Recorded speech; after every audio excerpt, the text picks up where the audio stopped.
বন্ধুরা, আমি অন্ধ্রপ্রদেশ থেকে সুপ্রিয়া দি বলছি। একটা নতুন ভিডিও নিয়ে হাজির হয়েছি তোমাদের সামনে।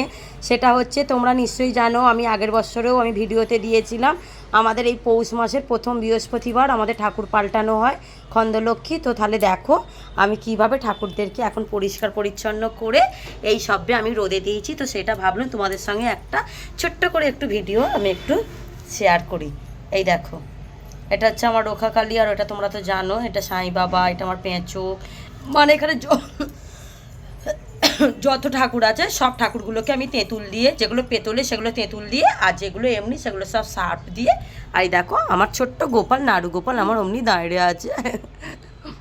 আজকেও শরীরটা ভালো নেই জানো তো, জ্বর হয়েছে, ওই জন্য ওকে আর আজকে স্কুলে আর পাঠাইনি।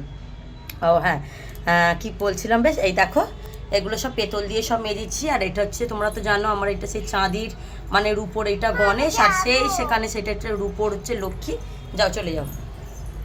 আর ওখানে শিব, তারপরে পেতলের যত মানে তামার পেতলের যে ঠাকুরগুলো আছে এগুলো সব মানে তেঁতুল দিয়ে মেরেছি। আর সেখানে আমার নাড়ু গোপাল বসে আছে, সব পরিষ্কার পরিচ্ছন্ন হয়ে গেছে। শুধু একটা ছোট জিনিস, একটা ক্ষতি হয়ে গেল, সেটা আর কি বলবো বলো, ছোট ছেলেই তো ভেঙে ফেলেছে। আমার একটা সেই রাম সীতা লক্ষ্মণ একটা ঠাকুর ছিল না, সেইটা মানে আমি সব মাজছিলাম আর ওকে বলছিলাম যে তুই একটা একটা করে নিয়ে তুই এখানটা রোদে দে, আর ওইটা হাত থেকে ফসকে গেছে। আর কি বলবো, এই দেখো শুধু আমার এই হনুমানজিটাই আছে, আর সেইটা আমার চলে গেছে। তো এইটাকেই আমি রেখে দিই, বজরংবলীটাকেই আমি রেখে দিই। আর কি করব,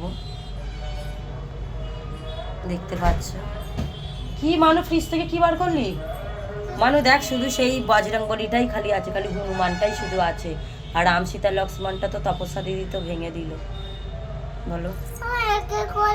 আর সেখানে দেখো, সেখানে আমার তিরুপতি বালাজি, ওখানে আমার কুবের মহারাজ, ওখানে নাড়ু গোপাল, আর ওইখানে ঠাকুরের কিছু ওখানে মানে শুকনো করতে দিয়েছি, আর কিছু সব কাঁচা আছে।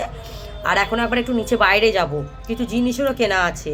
এই যে আমাদের এই যে ভাইয়ের জামা কিনবে, হ্যাঁ এই যে আমার এই যে রামশিলাটা যে আছে এর একটা মানে কিনতে হবে, একটা ডিশ কিনতে হবে।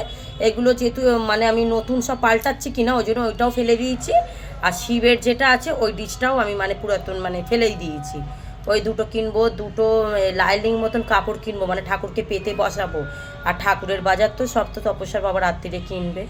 আর তার সঙ্গে ভাবলাম যে না, স্বস্তিকাকেও একবার চেক করিয়ে নিয়ে আসি, যেহেতু ওর একটু ঠান্ডা ঠান্ডা লেগেছে বলে, ওই জন্য। তাহলে এই ছিল আমার শর্ট ভিডিওটা ভালো লাগলে একটা লাইক শেয়ার সাবস্ক্রাইব করো।